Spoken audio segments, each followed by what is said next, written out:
इंद्र, कहाँ है वो शिवांश? लगता है तुमने उसे मेरे भय से कहीं छुपा दिया है, किंतु अब वो जहां भी होगा जीवित नहीं बचेगा। तारकासुर, तुम्हारा अंत जिसके हाथों होने वाला है वो इतना पराक्रमी है कि कभी छिपेगा नहीं, किंतु हाँ, जब तक वो रणभूमि में नहीं आता तुम्हारे प्राण बचे हुए हैं, और जब वो रणभूमि में आया तो उसी क्षण तुम्हारा अंत निश्चित होगा। आक्रमण!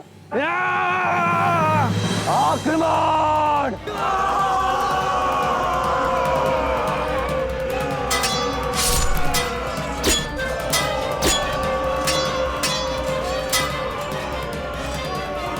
नंदी, लगता है तुम भूल गए हो कि पिछले युद्ध में मैंने तुम्हें किस प्रकार पछाड़ा था।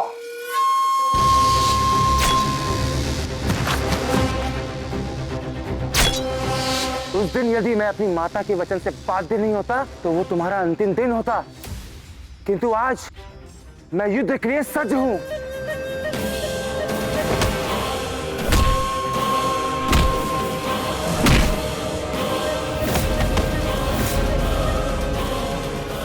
आज तारकासुर को महादेव के वाहन का बल ज्ञात होगा।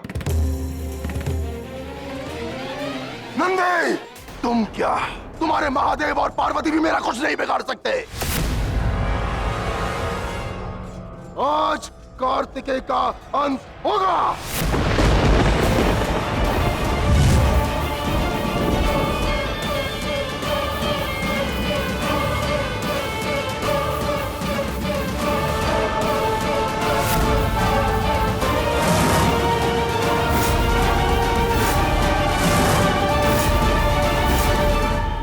है सामर्थ तो अब मेरा सामना कर। मेरी शक्तियों के समक्ष तुम कुछ भी नहीं हो नंदी। और ये तुम्हारे प्रशिक्षण का अंतिम चरण है। क्या तुम सज्ज हो कुमार? हाँ माता, मैं सज्ज हूं।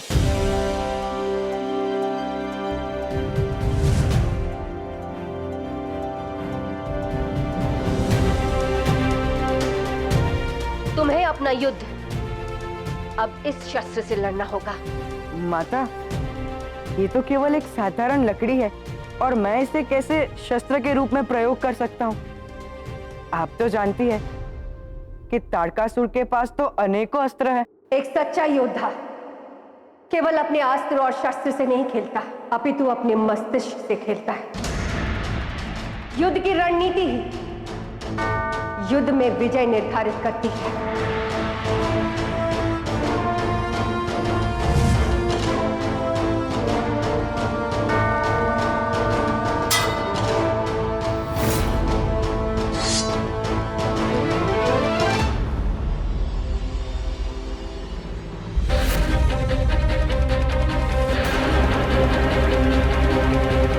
शत्रु तुम्हें कई प्रकार से भ्रमित करने का प्रयास करेगा, और स्मरण रहे, शत्रु का एक मुख नहीं होता, उसके सहस्त्र मुख हो सकते हैं, परंतु तुम्हें बिना भ्रमित हुए शत्रु के वास्तविक मुख पर घात करना होगा।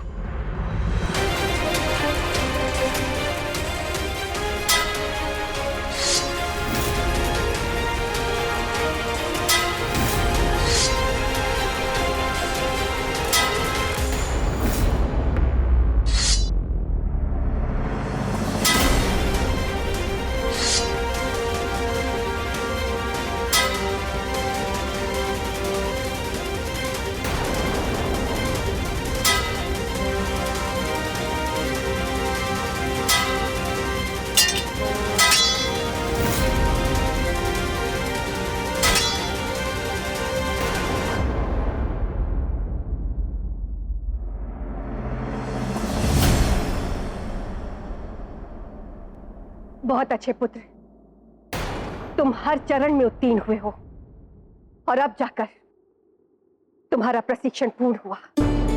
अब तुम्हें तारकासुर का सर्वनाश करना है, परंतु हाँ, जाने से पहले मैं तुम्हें कुछ देना चाहती हूँ।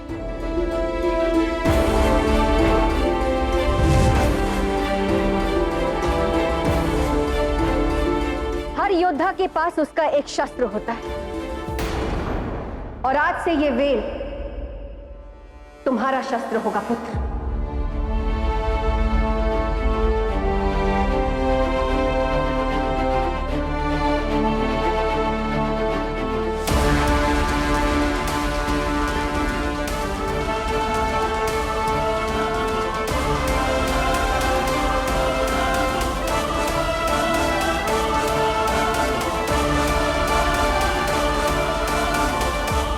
कुमार, अब तुम एक समर्थ योद्धा हो, परंतु हाँ, एक योद्धा के लिए केवल उसका सामर्थ्य ही उसकी पहचान नहीं होती। सामर्थ्य से बड़ा होता है आशीष। और तुम्हारे इस शस्त्र वेल में तुम्हारी मां का आशीष है, तुम्हारी कृतिका माओं का भी आशीष है।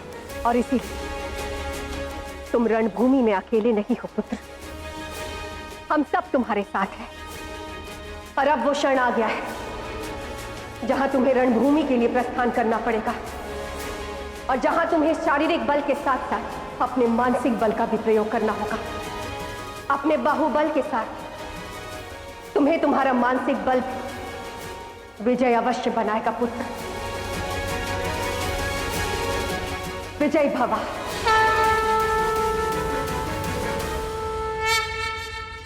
कायर दैत्य, तूने अपने आप को बचाने के लिए अपने शरीर को पवित्र ओंकार से ढक लिया है, किंतु ये तो मेरे प्रभु के नाम का अपमान है। इस वस्त्र को अभी उतार दे। तेरे जैसे दुष्ट दैत्य के लिए नहीं है। और साहस है तो फिर मेरे समक्ष आ। तुम सदा बैल बुद्धि ही रहोगे नंदी।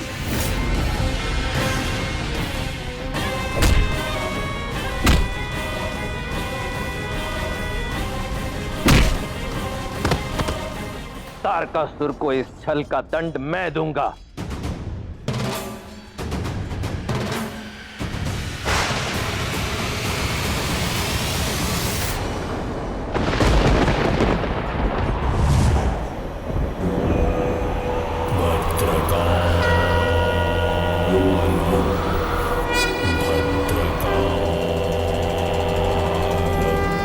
वीरभद्र, तुम्हें ना केवल नंदी की रक्षा करनी है, अपितु तारकासुर को इस छल का दंड भी देना है। जाओ।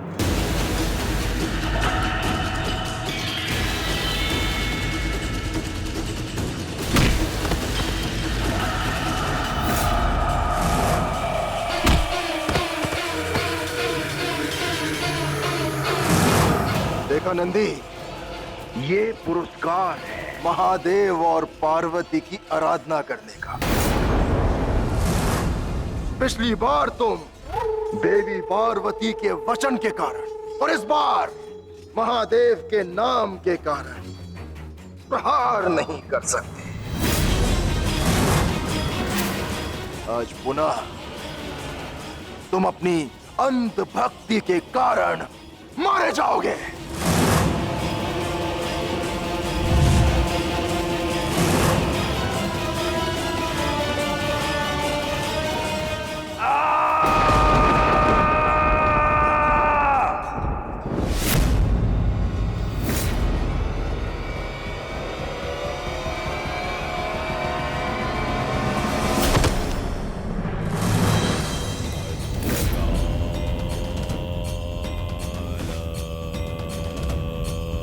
तुम्हारा छल बल मुझ पर कोई प्रभाव नहीं डालेगा ताड़कासुर।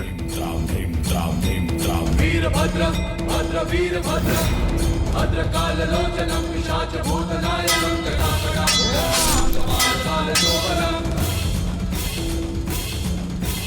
दम दम दम रुमाज दम दम दम दम पनाद मल्लिका प्रचंड काल महाकाल भद्रकाल मल्लिका प्रचंड भद्रकाल मल्लिका प्रचंड काल महाकाल भद्रकाल।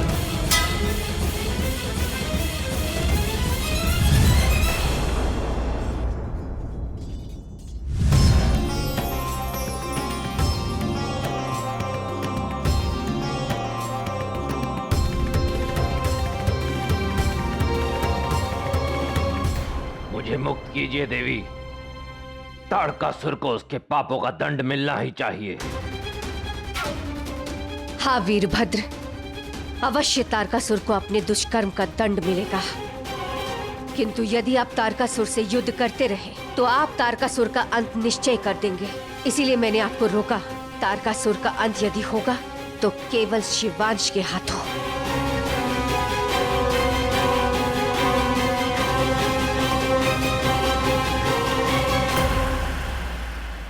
जैसी आपकी आज्ञा देवी। मैं इस दुष्ट का अंत नहीं करूंगा।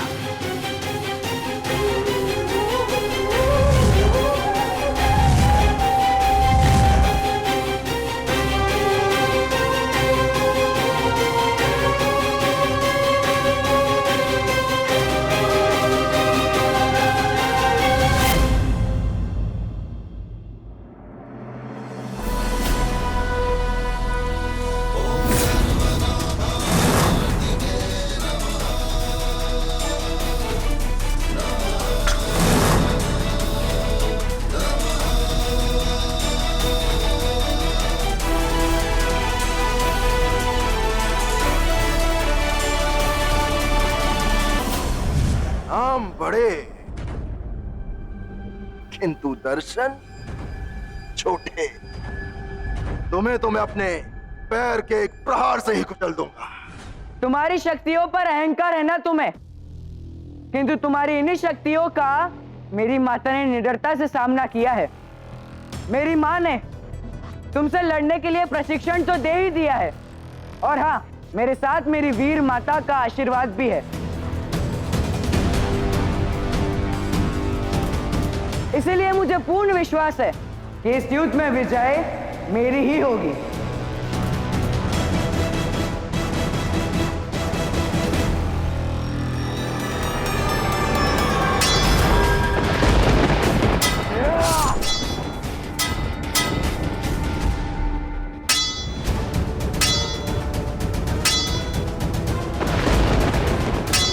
जिस क्षण की हम सभी ने वर्षों से प्रतीक्षा की थी, अब वो क्षण आ गया है। आज अपने पुत्र को इस प्रकार युद्ध कौशल दिखाते हुए मुझे हार्दिक प्रसन्नता हो रही, और इसका संपूर्ण श्रेय आपको जाता है देवी। आपके प्रशिक्षण का ही परिणाम है कि आज हमारा पुत्र कुमार कार्तिकेय इस छोटी सी आयु में इतना कुशल योद्धा बन गया। ये सत्य है, इस संसार में इस संतान की प्रथम गुरु उसकी माता होती। हाँ देव, पाप का अंत करने के लिए कुमार को यह प्रशिक्षण देना अनिवार्य था,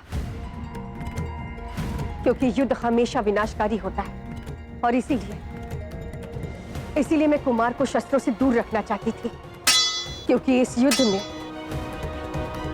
एक माँ का पुत्र जीतेगा तो दूसरे माँ के पुत्र को अपने प्राणों की बलि देनी पड़ेगी। किंतु इतना सब कुछ समझाने के पश्चात भी ताड़कासुर की मां दीति को कुछ समझ में नहीं आ रहा। मैं अभी इसी क्षण आपको इस असुर लोक से निष्कासित करता हूं।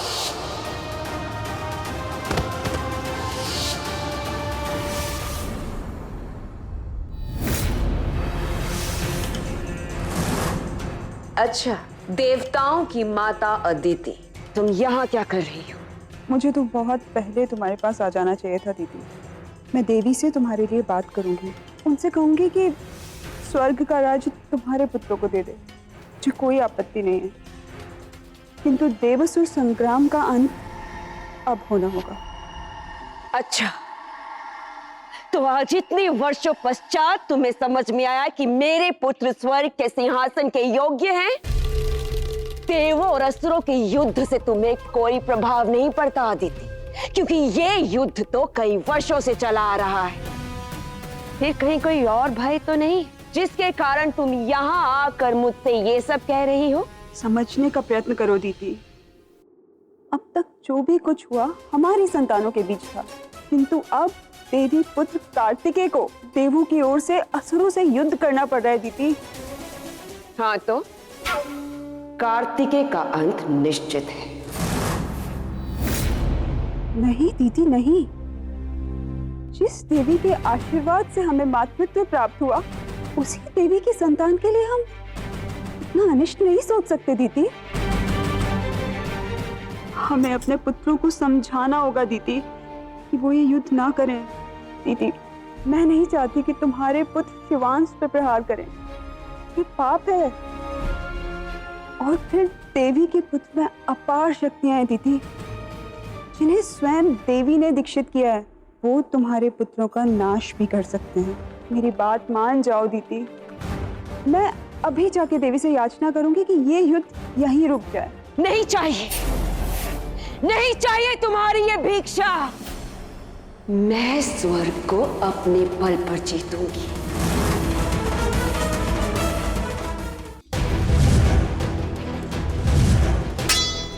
कुमार कार्तिकेय को इस दैत्य ताड़कासुर से युद्ध करते देख गर्व की अनुभूति हो रही है। ताड़कासुर के हर दाव का उत्तर अत्यंत ही कुशलता से दे रहे हैं शिवांश।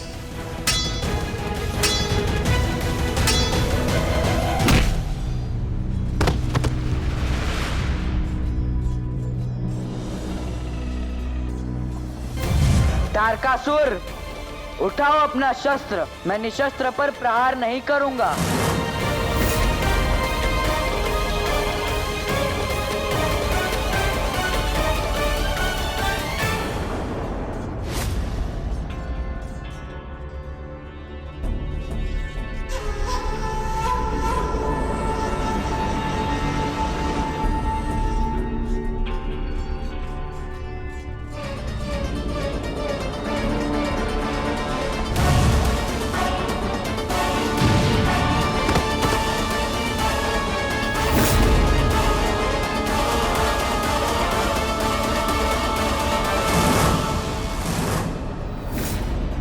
मेरा काल बनने चला था। देवी और महादेव, देखो, तुम्हारा पुत्र जो मुझे मारने आया था, वो स्वयं मूर्छित भूमि पर पड़ा है। त्रिलोक के समस्त देवी देवताओं, देख और सुन लो कि ताड़कासुर को मारना असंभव है।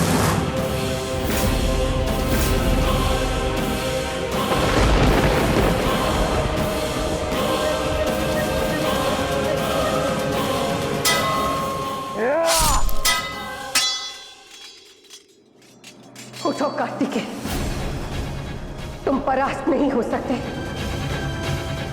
तुमने अपनी माता को वचन दिया है पुत्र, तुम्हें अपना वचन पूर्ण करना होगा। उठो, उठो।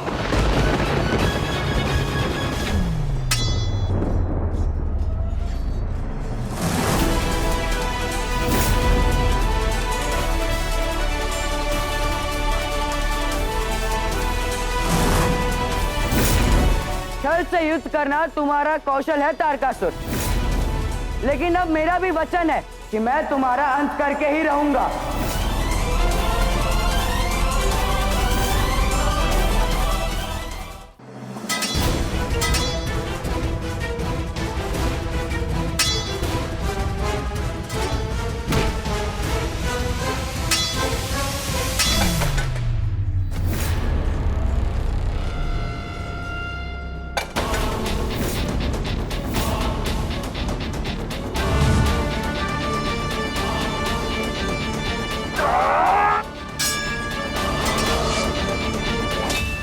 अब तारकासुर का अंत दूर नहीं।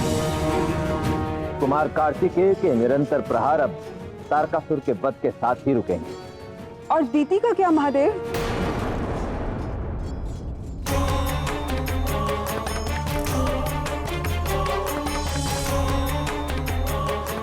क्षमा कीजिए देवी, आज देवों के कारण आपके पुत्र के प्राण संकट में है। मैं नहीं चाहती कि तारकासुर आपके पुत्र को किसी प्रकार की हानि पहुंचाए। भले ही देवों को स्वर्ग का सिंहासन ना मिले, किंतु कार्तिकेय के प्राण को कोई संकट नहीं आना चाहिए। देवी, आप दैत्यों को स्वर्ग दे दीजिए, मुझे इसमें कोई आपत्ति नहीं है। मैं तुम्हारी भावना समझ सकती हूँ दीदी, किंतु ये संभव नहीं। और इस समस्या का कोई हल भी नहीं, क्योंकि इन असुरों का लालच बढ़ता रहेगा और कभी भी समाप्त नहीं होगा। असुर और उनकी माता दिति किसी न किसी प्रकार से देवों के अधिकारों को हनन करते रहेंगे। असुरों को उनके दुष्कर्मों के कारण ही उन्हें स्वर्ग नहीं दिया गया, किंतु उनकी माता दिति और उन्हें यह लगता है कि उनके साथ अन्याय हुआ है। तो क्या इसका अर्थ ये है कि देवताओं और असुरों के बीच इस मतभेद का कोई अंत नहीं है? अब जब पाप का बीज बो ही दिया है तो उसका फल अनिष्टकारक ही होगा। ये बात थोड़ी देर से ही सही, परंतु दिति को अवश्य समझ में आएगी। यदि माता के रूप में दिति ने दैत्यों को अच्छे विचार दिए होते तो आज उसे ये दिन नहीं देखना पड़ता।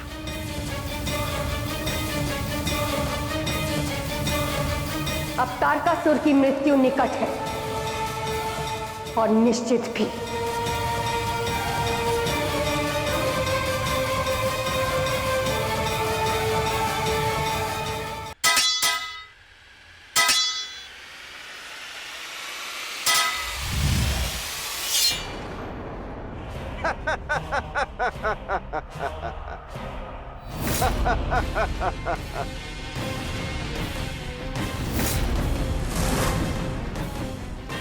अब बोलो शिवांश, क्या करोगे? कैसे पहचानोगे कि तुम्हारा वास्तविक शत्रु कौन है?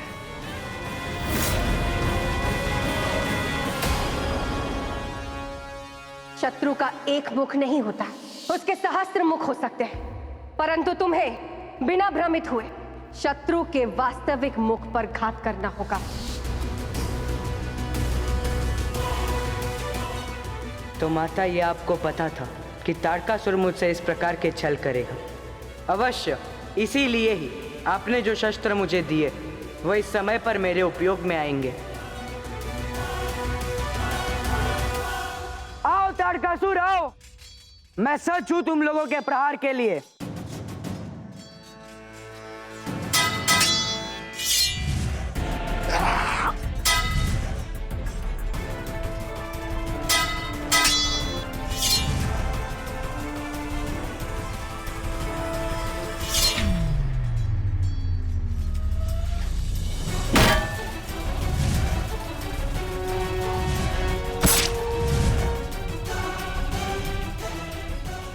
मैंने तुमसे कहा था ना तारकासुर कि विजय मेरी और मेरी माता की होगी।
अपनी क्षमता से राजा तो बन गए, परंतु दैत्यों के, और इसीलिए आजीवन तुम्हें देवताओं के साथ संघर्ष करना पड़ा। परंतु अब तुम मुक्त हो। हे मां, क्षमा करने योग्य अपराध तो नहीं किया मैंने, किंतु फिर भी आप भाव करनी मां प्रमभा है। मुझ जैसे पापी को भी आप तार सकती हैं माँ। हाँ पुत्र, तुम्हें मुक्ति अवश्य मिलेगी, क्योंकि तुमने मुझे माँ कहकर पुकारा है। आजीवन तुम मातृत्व की छाव के लिए तरसते रहते, कभी भी अपनी माँ के प्रेम का सुख नहीं भोग पाए। मुझे अपने पापमय जीवन का दुख है, क्योंकि मैं इसमें कोई भी सत्कर्म नहीं कर पाया। किंतु मेरी मृत्यु का मुझे कोई दुख नहीं। आपकी शरण में प्रसन्न चित्त अपने प्राण त्याग रहा हूँ माँ। मैं आपका कृतज्ञ हूँ माता, क्योंकि आपने अपने पुत्र को मेरा संहार करने का प्रशिक्षण दिया, और आज इसी कारण मुझे इस जीवन से मुक्ति मिलेगी माँ। आप जगत जननी है माँ, क्योंकि आपके हृदय में मुझ जैसे दुष्ट और पापी के लिए भी वैसा ही प्रेम है जैसा अपने पुत्र कार्तिकेय के लिए है। आपको मेरा नमन है माँ।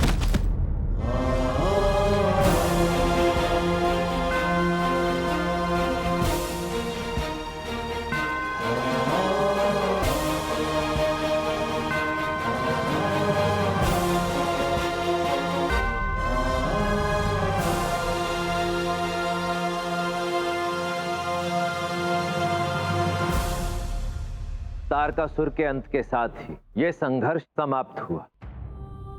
नहीं महादेव, अभी एक संघर्ष और शेष है। तारकासुर को तो मुक्ति मिल गई, परंतु दिति को मृग तृष्णा से मुक्त करना अभी शेष है।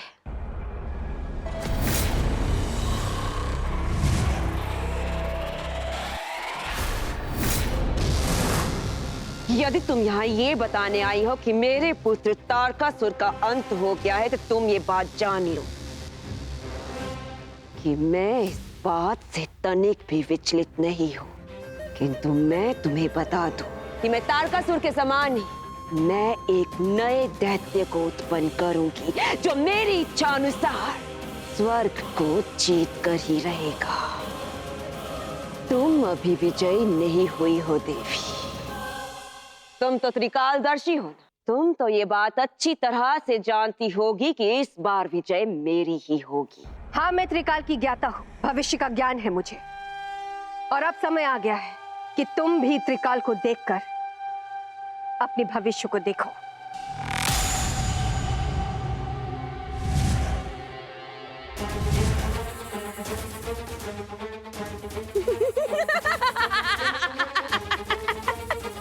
देवी, आज मेरा प्रण पूर्ण हुआ। आज से स्वर्ग लोक पर केवल मेरे और मेरे असुर पुत्रों का राज है। मेरे असुर पुत्रों, कहाँ हो तुम सब?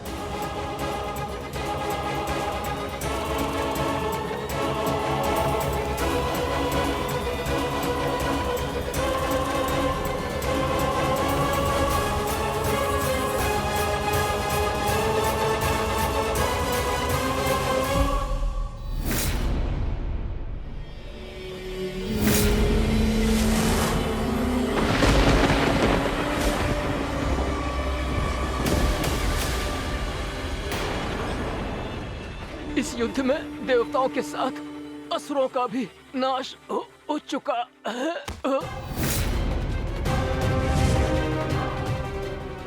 इस भविष्य की चिंता थी ना तुम्हें?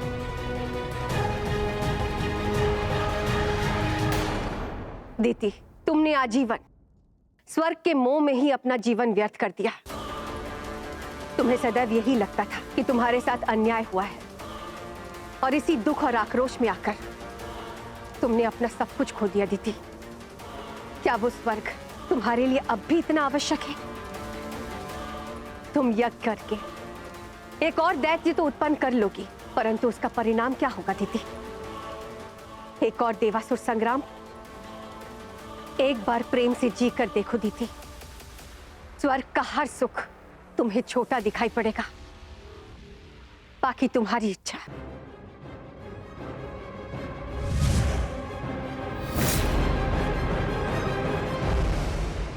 कुमार कार्तिकेय, आज तुम्हारी सफलता ने मुझे अत्यधिक प्रसन्न किया है। तुमने एक मां के रूप में मुझे गौरवान्वित किया है। आज मेरे पुत्र ने एक योद्धा के रूप में मेरे सभी प्रयासों को सार्थक किया है, और इसीलिए आज से तुम देवताओं के सेनापति नियुक्त किए जाते हो।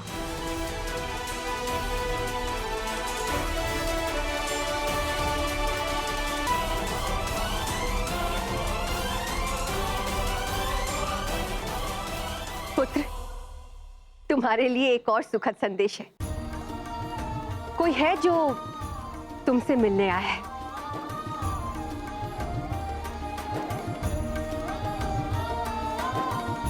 देव सेनापति कार्तिकेय को हम सभी कृतिका माताओं की शुभकामनाएं। माता, आपकी आज्ञा के अनुसार मुझे कृतिका लोक लौटना था, और मैंने आपको वचन दिया था कि तारकासुर के अंत के पश्चात मैं कृतिका लोक लौटाऊंगा। किंतु माता, तब मैं एक दिग्भ्रमित बालक था, जिसे ये लगता था कि देवी के कारण ही मुझे अपनी माताओं से दूर किया गया है। किंतु देवी ने मुझे सत्य का आभास दिलाया और ये सिद्ध किया कि वो एक माता के साथ साथ एक बहुत ही श्रेष्ठ गुरु भी है, जिसके कारण मुझे अपने अस्तित्व का ज्ञान हुआ। मैं कभी भी एक योग्य योद्धा नहीं बन पाता, और ना ही मैं वो सम्मान अर्जित कर पाता अगर देवी की कृपा ना होती। और इस सब का श्रेय मैं देवी को देना चाहता हूं, जिनके कारण आज मैं देवताओं का सेनानायक नियुक्त हुआ हूं।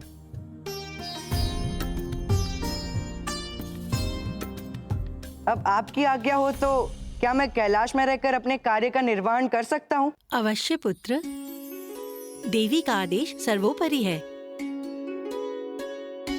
और हमारी इच्छा है कि आप देवी और महादेव के साथ कैलाश पर प्रसन्नता पूर्वक रहें, और कृतिका लोक में भी हमसे यदा कदा मिलने आते रहें।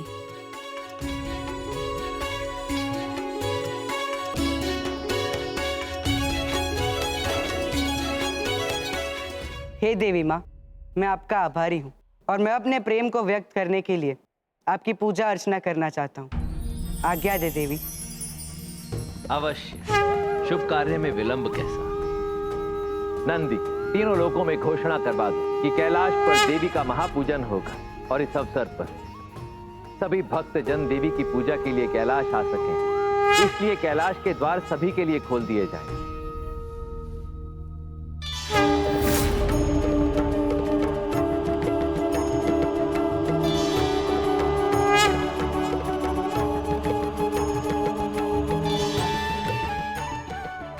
देवी,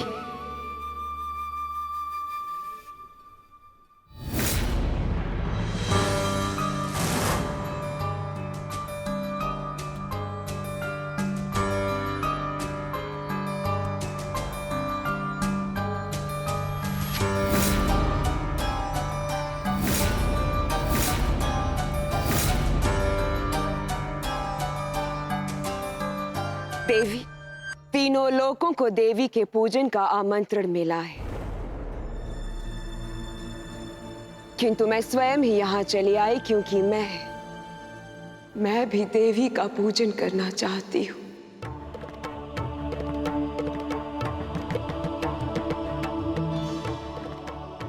मुझे क्षमा कर दे देवी, मुझसे बहुत बड़ी त्रुटि हुई है।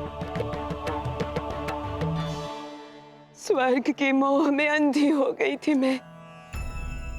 इस अंधकार में मैंने अपने ही पुत्रों को छला, यहाँ तक कि अपने कितने ही बालकों को मैंने मृत्यु की निद्रा में सुला दिया।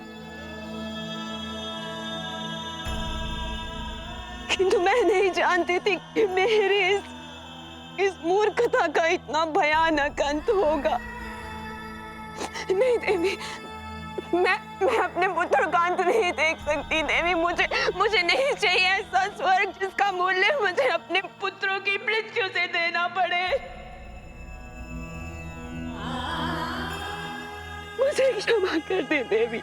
मैं अपने आगे का जीवन छल प्रपंच से परे प्रेम पूर्वक व्यतीत करना चाहती हूँ देवी। मुझे क्षमा कर दे देवी। विलंब तो हुआ है और इस बात का खेद मुझे भी है दीदी। कई बार संतानें अपनी माता पिता को सही मार्ग दिखाती है और तारकासुर की मृत्यु ही तुम्हारे जीवन में परिवर्तन का कारण है दीदी। देवी, आपके सिवा मेरी कोई शरण नहीं है।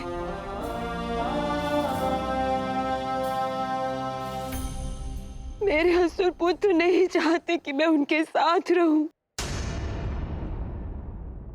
नहीं दीदी, तुम्हारे पुत्र ऐसा कदापि नहीं करेंगे। माता, देवी की कृपा से आपको अपनी त्रुटि की अनुभूति हो गई है। हम सब असुर देवी पूजा के पश्चात आपको अपने साथ लेकर पातालोक जाना चाहते हैं।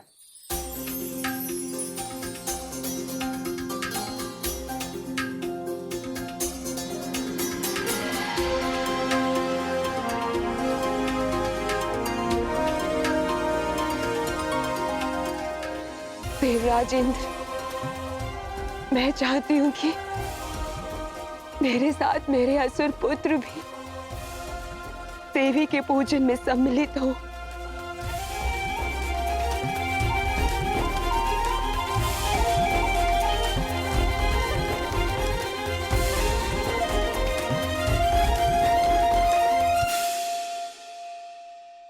रुकिए, ये आप क्या कर रही हैं दैत्य माता दीदी? आप मेरी माता की बहन हैं और इस प्रकार ये असुर मेरे भ्राता। जब देवी ने ही आपको क्षमा कर दी तो मैं कौन होता आपको और इन असुरों को देवी की पूजा अर्चना से वर्जित रखने वाला?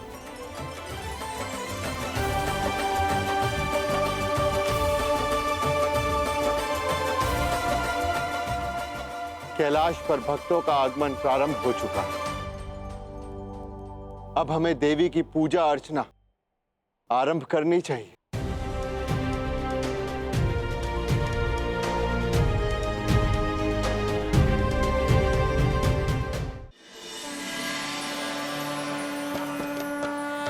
या देवी सर्वभूतेषु विष्णुमायते शक्तिता नमस्तस्यै नमस्तस्यै नमस्तस्यै नमो नमः।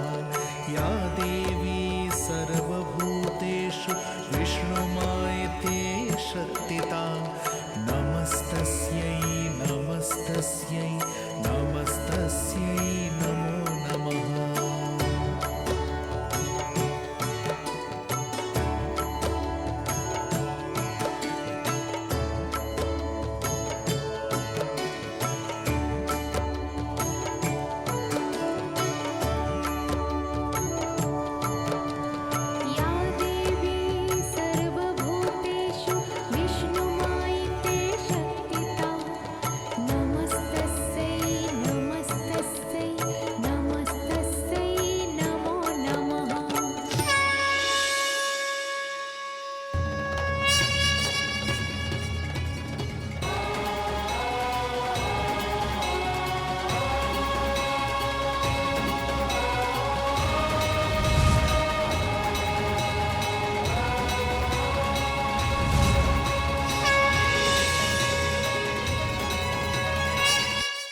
देवी,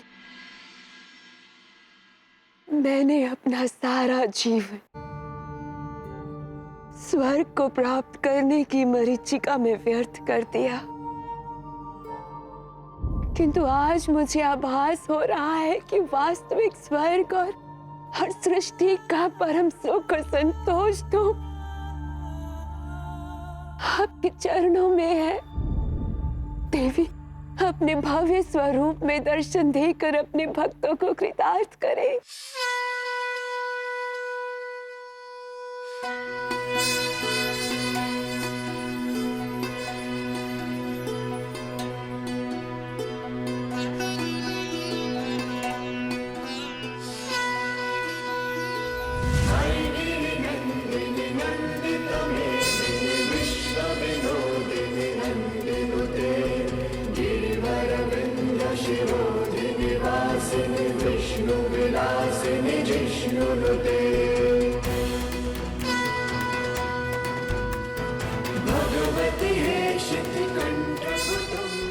जब मैंने सृष्टि में त्रिदेवों की रचना की थी, तब मैंने बताया था कि जो नश्वर को ईश्वर का दर्शन कराए वो होती है देवी।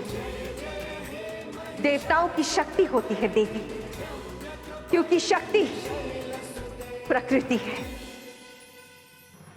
जिस प्रकार मनुष्य के रूप में जगत को चलाने वाली स्त्री होती है, ठीक वैसे सृष्टि को नियंत्रित करने में और उसे प्रारंभ करने में भी देवी ही है, जो प्रेम और शांति का संतुलन बनाती है। और जब इस शक्ति का आभार व्यक्त करते हैं तो उनका जीवन सुंदर बनता है, और इसके विरुद्ध जो उस शक्ति का शोषण और अपमान करता है, उनका जीवन नरक बन जाता है।